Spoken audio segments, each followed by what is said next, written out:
Nagsisimula ang kwento sa Czech Republic. Isang batang babae na nagngangalang Jonna ay umuwi mula sa paaralan na masayang-masaya. Nasa sabik siya dahil alam niyang hinihintay siya ng kanyang ama. Sa lalong madaling panahon dumating ang tiyo ni Jonna upang sunduin si Jonna at ama nito para sa masayang salusalo. Hiniling ng ama ni Jonna na magpalit siya ng mas magandang damit para sa kaganapan. Mabilis siyang pumunta sa kanyang silid upang magpalit, nang biglang may nangyari na hindi inaasahan. Isang masamang tao ang pumasok at inatake ang ama ni Jonna. Si Jonna ay natakot at nakita ang kakilakilabot na pangyayari. Nakita niyang kinuha ng umatake ang daliri ng kanyang ama bilang isang malupit na souvenir.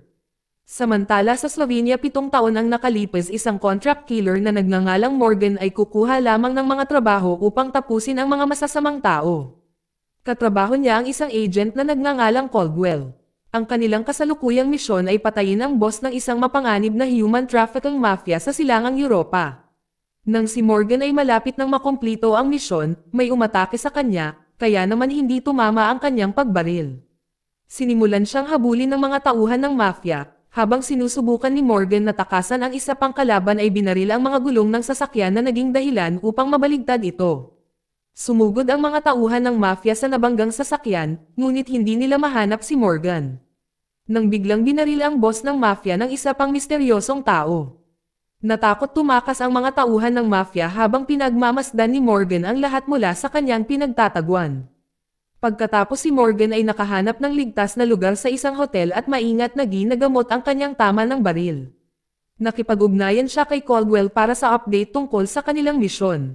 Sinabi ni Morgan kay Caldwell ang lahat ng nangyari at hiniling sa kanya na alamin kung sino ang umatake sa kanya. Kinabukasan ang kwento ay lumipat sa Paris, France, kay Agent Voss, isang nangungunang agent ng Interpol. Pinamunuan niya ang isang mahalagang pulong tungkol sa kamatayan ng mafia boss. Pagkatapos ng autopsy ay nagpapakita na ang mafia boss ay hindi napatay sa isang away sa pagitan ng mga gang. Ngunit sa pamamagitan ng isang bihasang asasin o lubos na sinanay na tao. Determinadong lutisin ang kasong ito, kaya si Agent Voss ay nagsabi sa kanyang team na magsikap ng higit pa para malaman kung sino ang gumawa. Samantala bumalik si Morgan sa Rome, Italy at muling nakipagkita kay Sophie na isang mabait na guro sa kindergarten.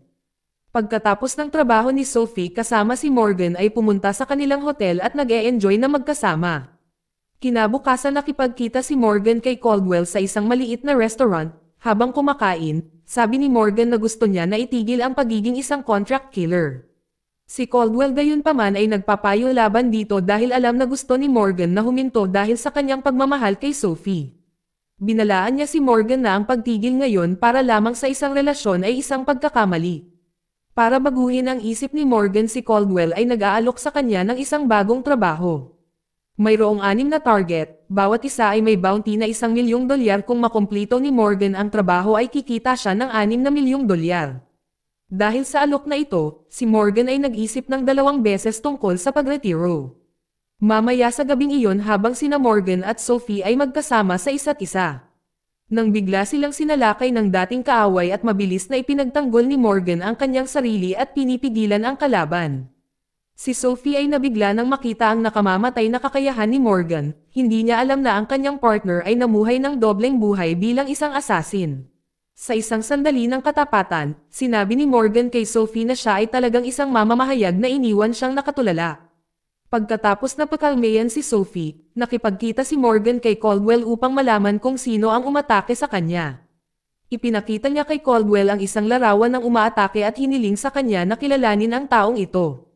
Ibinunyag ni Caldwell na ang umatake ay si Alec Drakos, isang Griego na dating sundalo ng Special Forces na ngayon ay nagtatrabaho bilang isang assassin. Sinabi rin niya kay Morgan na si Alec ang nasa likod ng mga pag-atake sa Slovenia.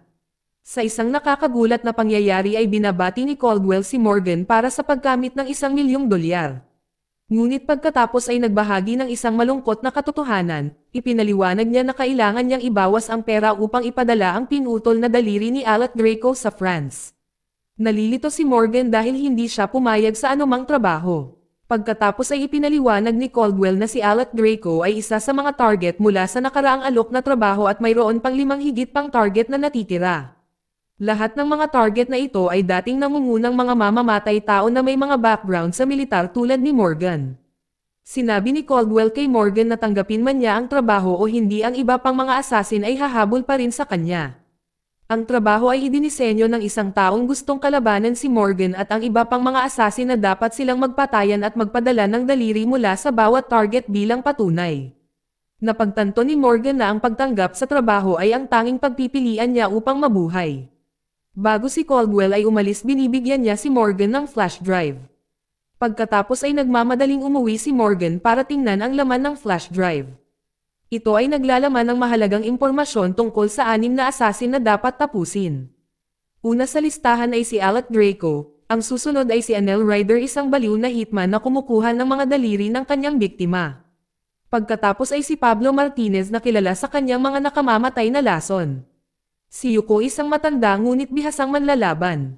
Ang pang-apat na target ay si Demir, isang psychopathic assassin na kasalukuyang nakakulong. Ang panglima sa huli ay isang mailap na figure na ang pagkakakilanlan ay isang misteryo. Kaya naman naghahanda si Morgan para sa mga susunod na laban. Nag-install siya ng mga CCTV camera at naglalagay ng mga GPS tracker sa paligid ng kanyang tahanan upang bantayan ang sino mang manghihimasok. Samantala ang agent na si Voss na nagpapanggap bilang isang bisita ay nilapitan si Demir. Lumalabas na si Agent Voss gumamit ng isang bagong pagkakakilanlan bilang Falk. Sa Paris, isang police inspector na nagngangalang Leon ay nakatanggap ng isang pakete na may pinutol na mga daliri ni Alec Draco at dinala ito sa isang doktor. Ang mastermind sa likod ng mga nakamamatay na pangyayari na ito ay si John, na ngayon ay nasa hustong gulang na. Gusto niyang hanapin ang assassin na pumatay sa kanyang ama at nag-set up ng mga pangyayaring ito. Si Falk ay nakikipag-ugnayan kay Morgan gamit ang isang video na nagpapakita sa kanyang pagpatay kay Demir. Iminungkahi niya na magtulungan sila at magbigay ng numero ng telepono para tawagan ni Morgan kung pumayag siya. Ibinigay niya ang lokasyon ni Pablo Martinez bilang regalo. Nang pinatay ni Falk ang kanyang telepono, naalala ni Morgan ang isang kakaibang binanggit ni Caldwell tungkol kay Alec Draco. Nakaramdam ng kainahinala, tiningnan ni Morgan ang website ni Caldwell at natuklasan na si Alec Draco ay dating estudyante ni Caldwell sa Special Forces. Dahil dito hinarap ni Morgan si Caldwell dahil siya ang nagbigay ng lokasyon kay Alec Draco na ginagawang madali para sa umaatake na mahanap siya. Nag-aatubili na inamin ni Caldwell na sinanay niya si Alec Draco na maging isang assassin tulad ni Morgan. Gayunpaman ipinaliwanag niya na pinilit siya ng kanilang amo na ibunyag ang lokasyon ni Morgan. Sa kabila ng pagtataksil na ito, tiniyak ni Caldwell kay Morgan na siya ay higit na mas mahusay kaysa kay Alec Draco. Si Morgan pagkatapos ay nagtanong kung paano nakipag-ugnayan sa kanya si Falk. Inamin ni Caldwell ang kanyang pagkakamali na nagbigay daan sa pagkakamali na makuha ang numero ng telepono ni Morgan at e-email nito. Ito ay labis na ikinadismaya ni Morgan na nakita si Caldwell bilang isang walang salita. Si Caldwell ay nagturo at nagsanay kay Morgan na ginagawa siyang pambihirang assassin. Si Morgan ay patungo sa kinaroroonan ni Pablo Martinez. Habang siya ay nakikipag-ugnayan kay Falk upang magtanong tungkol sa 6 na milyong kontrata. Nagpapaliwanag si Falk na ang lahat ay nagsimula sa isang mayamang negosyanteng nagngangalang Mariez. Si Mariez ay umupo ng mga contract killers para maalis ang kanyang mga karibal sa negosyo, kabilang ang kanyang sariling kapatid na ama ni Jonah. Naalam na ngayon ni Jonah ang mga aksyon ng kanyang tiyuhin, ngunit hindi alam kung sinong assassin ang pumatay sa kanyang ama. Upang mahanap ang hustisya na pinlano niya para sa 7 pinakamahusay na mamamatay tao upang alisin ang isa't isa. Kinabukasan dumating si Morgan sa Barcelona, Spain, kung saan nakatira si Pablo Martinez. Na may determinasyon, naghahanda siyang upang patayin si Pablo, subalit nang malapit na niyang barilin ay lumitaw ang anak ni Pablo. Dahilan upang huminto si Morgan at muling pinag-isipan ang kanyang plano. Sa hapon na nakita ni Morgan si Pablo sa labas na nagpaputol ng kahoy. Mabilis niyang tinanong si Pablo kung siya ba ang may pananagutan sa pagpatay sa kapatid ni Mario. Si Pablo na nagretiro 8 taon na ang nakakaraan matapos ang kanyang asawa ay namatay. Sinabi niya na iniwan niya ang kanyang dating buhay upang palakihin ang kanyang anak na babae. Naputol ang kanilang pag-uusap nang tawagin siya ng anak ni Pablo sa loob at sumusunod si Morgan sa loob ng bahay. Tinanong ni Morgan si Pablo kung alam niya ang tungkol sa 6 na milyong kontrata. Sinabi ni Pablo na wala siyang alam dahil matagal na siyang tumigil bilang assassin. Gustong malaman ni Morgan kung sino talaga ang pumatay sa kapatid ni Mario. Gusto niyang pigilan ang mga assassin sa pagpatay sa isa't isa. Binalaan din niya si Pablo na mag-ingat. Dahil ang buhay niya ay nagkakahalaga na ng $1 million. Mamaya ng gabing iyon dumating si Yuko sa bahay ni Pablo para patayin siya. Kasabay nito nilabanan ni Morgan si Yuko, nang nasa panganib si Morgan ay dumating si Pablo at iniligtas siya mula kay Yuko. Nang wala na ang panganib nagpaalam si Morgan kay Pablo at nakipagkamay, ngunit pagkatapos ay sa isang nakakagulat na paggalaw ay mabilis niyang pinutol ang isa sa mga daliri ni Pablo na nagsasabing ito ay upang panatilihing ligtas si Pablo mula sa mga problema sa hinaharap. Samantala si Falk ay humarap kay Caldwell at tinuturukan siya ng lason, hinihingi niya ang lahat ng data ni Morgan at ang kanyang address. Gusto rin niyang burahin ni Caldwell ang lahat ng impormasyon tungkol sa kanya. At pag-aalok ng isang antidote bilang kapalit. Ipinahayag na si Falk ay ginamit upang magtrabaho kay Caldwell at lahat ng mga target na mga assassin ay nauugnay sa kanya. Ngunit ngayon maliban kay Morgan lahat sila ay nagretiro, na sa lalong madaling panahon ay naging malinaw na si Falk ay ang pumatay sa ama ni Jonah habang siya ay nagtatrabaho kay Caldwell. Ipinapaliwanag nito ang koneksyon sa pagitan ng 7 assassin. Ginamit ni Mario ang kanyang pera kay Caldwell at nang nalaman ito ni Jonah tinakot niya si Caldwell para makakuha ng impormasyon mula sa mga assassin. Iniulat ni Jonah ang lahat sa Interpol, na pinangungunahan naman ni Falk. Pinayuhan ni Falk si Jonah na gumawa ng $6 milyong na kontrata para tapusin ng mga assassin ang bawat isa, para malaman kung sino ang pumatay sa ama ni Jonah. Si Falk ay nagbabalak upang mahuli ang natitirang mga assassin at kontrolin ang $6 milyong. Habang si Caldwell ay binuksan niya ang kanyang laptop at lihim na nagpadala ng data ni Falk kay Morgan nang hindi niya nalalaman. Pagkatapos ay ibinigay niya ang laptop upang sabihin sa kanya na tanggalin ang data niya mismo. Tinanong ni Falk ang impormasyon ni Morgan, ngunit si Caldwell ay tumanggi na ayaw na ipagkanulo muli si Morgan. Sabi niya mas gugustuhin niyang mamatay kaysa ipagkanulo si Morgan. Nang marinig ito ni Falk ay itinapon niya ang antidote at mabilis na pinatay si Caldwell. Madaling nahanap ni Falk sa laptop ang impormasyon ni Morgan kasama ang kanyang address at mga detalye tungkol kay Sophie. Kinabukasan nakuha ni Morgan ang isang alerto na may pumasok sa kanyang bahay. Ito ay si Ryder na nakakuha ng address ni Morgan mula kay Falk. Tumawag si Morgan kay Caldwell ngunit sumagot ang pulis. Pagkatapos ay nakipag-ugnayan siya kay Falk at ipinapasa ang data na ipinadala ni Caldwell noong una. Si Falk ay tumugon sa isang larawan ni Sophie, nagbabala siya na sasaktan siya ni Ryder. Kasabay nito ay napagtanto ni Morgan na si Ryder ay nasa kinaroroonan ni Sophie. Agad niyang tinawagan si Sophie na nagmamakaawa sa kanya na umalis kaagad. Sa kasamaang palad ay hinarangan ni Ryder ang labasan at nagsimulang bumaril, buti na lang, nagawa ni Sophie na umiwas sa mga bala at nakahanap ng isang matatagwan. Alam niyang nanganganib ang buhay ni Sophie, tumawag si Morgan ng pulis. Si Ryder na abala sa paghahanap kay Sophie ay nagulat nang dumating ang mga pulis at mabilis siyang tumakbo palayo. Maya-maya ay dumating si Morgan sa Italia at muling nakipagkita kay Sophie na nadismaya sa kanya dahil sa paglalagay sa kanya sa panganib. Dinala niya siya sa isang lihim na silid at ipinagtapat ang kanyang nakaraan. Ipinaliwanag ni Morgan na dati siyang isang Special Forces soldier, ngunit nagretiro at naging assassin sa pamamagitan ni Caldwell. Kumuha lamang siya ng mga trabaho para maalis ang masasamang tao tulad ng mga rapist, killers at mga tiwaling opisyal at mga boss ng mafia. Sa loob ng maraming taon walang laman ang buhay ni Morgan hanggang sa nakilala niya si Sophie at nagbago ng lahat ngayon. Ang gusto lang niya ay makasama siya dahil mahal na mahal niya ito. Sinabi ni Sophie na siya ay buntis, at nagbabalak siya na bisitahin ang kanyang ina. Sinabi pa niya na iwan na ni Morgan ang kanyang trabaho kung gusto niyang makasama ito. Sa pag-unawa sa pangangailangan para sa kanilang kaligtasan nag-ayos si Morgan ng pribadong eroplano para umalis si Sophie. Kinabukasan ng hindi namamalayan na natanggap ni Leon ang isang pinutol na daliri mula kay Morgan. Palihim na pinanood ni Morgan ang mga kilos ni Leon.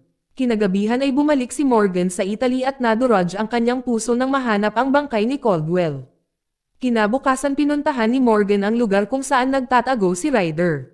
Doon nakita niya ang mga putol na daliri ng mga biktima na nagkukumpirma na dito pinatay ni Ryder ang kanyang mga target. Samantala si Falk ay nagsasabi kina Jonah at Leon tungkol sa isang satellite recording na nagpapakitang pareho sina Ryder at Morgan sa parehong lugar. Inutusan niya ang kanyang koponan na puntahan at hulihin sila. Sa lugar ni Ryder, bumalik si Ryder at mabilis siyang pinatumba ni Morgan ng isang shot ng lason. Hindi niya nagawang makagalaw, Tinanong ni Morgan si Ryder tungkol sa kapatid ni Mario na isang negosyante. Pinaghihinalaan niyang pinatay ni Ryder ito, ngunit itinanggi ito ni Ryder na alam niya ang anumang bagay tungkol sa kanya. Ngunit ibinunyag niya na si Falk ay hinahanap si Morgan at si Ryder ay nagtatrabaho kay Falk upang patayin siya. Napagtanto niya ang katotohanan at pinatay ni Morgan si Ryder. Naiintindihan na niya ngayon na si Falk ang may pananagutan sa pagkamatay ng ama ni Jonah at ang planong pagsamahin ang mga assassin sa isa't isa ay upang matiyak ang kanyang sariling kaligtasan. Sa lalong madaling panahon pagkatapos si Falk at ang kanyang Interpol team ay dumating sa lugar. Sinubukan na tumakas ni Morgan gamit ang isang ambulansya. Ngunit natagpuan niya ang kanyang sarili na trap sa isang tulay. Nang walang pagpipilian gumawa siya ng isang matapang na hakbang at tumalon sa ilog na naging sanhi ng pagsabog ng ambulansya. Sa gabi habang hinahanap siya ng Interpol, si Morgan ay lihim na nakipagkita kay Leon at ibinunyag na si Falk at agent na si Voss ay iisang tao. Agad niyang sinabihan si Leon na umalis kaagad habang si Morgan ay nagtatakda ng isang bitag sa hospital. Na sinasabing ang kanyang bangkay ay natagpuan nang dumating si Falk upang makita ang inaakalang katawan ni Morgan. Biglang tinutukan ni Morgan ng baril si Falk at isiniwalat ang kanyang tunay na pagkatao kay Leon. Ngunit agad siyang inatake ni Falk. Sa matinding away ni Morgan at Falk mabilis na tumawag si Leon sa pinakamalapit na pulis para sa tulong. Nang malapit ng talunin ni Morgan si Falk, ang isang pulis na dumating ay binaril siya at pilit siyang tumakas. Pagkaraan ng umuwi si Morgan upang gamutin ang kanyang sugat, pagkatapos ay nakakita siya ng balita tungkol kina Marius at Jonah. Sumugod siya upang harapin si Jonah sa paniniwalang siya ang nasa likod ng marahas na pangyayari at nagpaplanong maghiganti. Gayunpaman ay nakiusap si Jonah na inosente siya, at nagsiwalat ng isang nakakagulat na katotohanan na ang $6 milyon na kontrata ay isang bitag na nilikha ni Agent Voss para mahuli ang taong pumatay sa kanyang ama. Alam niyang umupa ang kanyang tiyuhin ng isang assassin para patayin ang kanyang ama. Si Morgan ay nakinig ng mabuti habang nagpapaliwanag si Jonah. Pagkatapos ay sinabi ni Morgan sa kanya ang isang nakakatakot na katotohanan. Na si Falk at Agent Voss ay iisang tao. Kinuha ni Falk ang pagkakakilanlan ng iba pang mga assassin gamit ang kanilang paraan para itago ang kanyang pagkakasangkot. Isang halimbawa ay ang pagputol sa mga daliri na ginamit ni Ryder na pumatay sa ama ni Jonah. Ang katotohanan ay tumama kay Jonah ng husto, naalala niya ang pamilyar na tingin sa mga mata ni Falk, ang parehong mga mata na nagmumulto sa kanya mula nang mamatay ang kanyang ama. Na napagtanto niyang siya ay niloko at ang $6 milyon ay malamang na hawak ni Falk. Kakatanggap lang ni Jonah ng balita na namatay si Falk sa atake sa puso. Ito ay isang mapait na suntok na naramdaman ngayon ni Jonah na nawalan siya ng pagkakataong maparusahan ang kanyang tiyuhin at ninakawan din ang pera. Pakiramdam niya ay labis siyang pinagtaksilan at natalo. Kinabukasan ay bumalik si Morgan sa bahay at nalaman ang nakagugulat na balita na si Falk ay namatay sa atake sa puso. Mabilis siyang nakipag-ugnayan kay Sophie na sinabihan siyang bumalik sa Italia dahil ligtas na ito. Pagkatapos ng isang araw nang naghihintay, na nakita ni Morgan si Sophie sa hotel. Ngunit ang kanilang kaligayahan ay panandalian lamang. Si Falk na inakala nilang patay na ay talagang buhay pa at manihag si Sophie. Napagtanto ang panganib, nakipag-ugnayan si Morgan kay Leon at sinabi sa kanya na si Falk ay buhay pa at kinuha si Sophie. Nang dumating si Morgan sa silid ng hotel ni Sophie, nahulog siya sa isang bitag na itinakda ni Falk. Naglagay si Falk ng bomba, habang dahan-daang nalunod si Sophie sa bathtub. Habang ang bomba ay nagpatuloy sa countdown na nahaharap si Morgan sa isang masakit na pagpipilian. Kung ililigtas niya si Sophie kapalit ng kanyang buhay o panoorin siyang namamatay at hintayin ang timer na matapos. Biglang dumating si Leon na naglalayong pumatay kay Falk, ngunit nag-alinlangan siya at binaril siya ni Falk. Sa pag-aakalang si Morgan ay wala nang magawa, si Falk ay sinubukang tumakas, ngunit si Leon sa kabila ng pagiging nasugatan lumaban sa sakit para iligtas si Sophie mula sa pagkalunod. Sa matinding pagsisikap na gawa ni Leon na hatakin si Sophie palabas ng bathtub bago nahimatay. Mabilis na sumugod si Morgan upang tulungan si Sophie, matapos ang matagumpay na pagligtas kay Sophie. Si Morgan ay hinanap si Falk, determinadong wakasan ang lahat ng ito. Natagpuan ni Morgan si Falk at agad niya itong tinapos. Sa mga huling eksena si Morgan at si Sophie ay namumuhay ng isang masayang buhay sa Portugal. Dito nagtatapos ang kwento. Salamat sa panonood, kaibigan.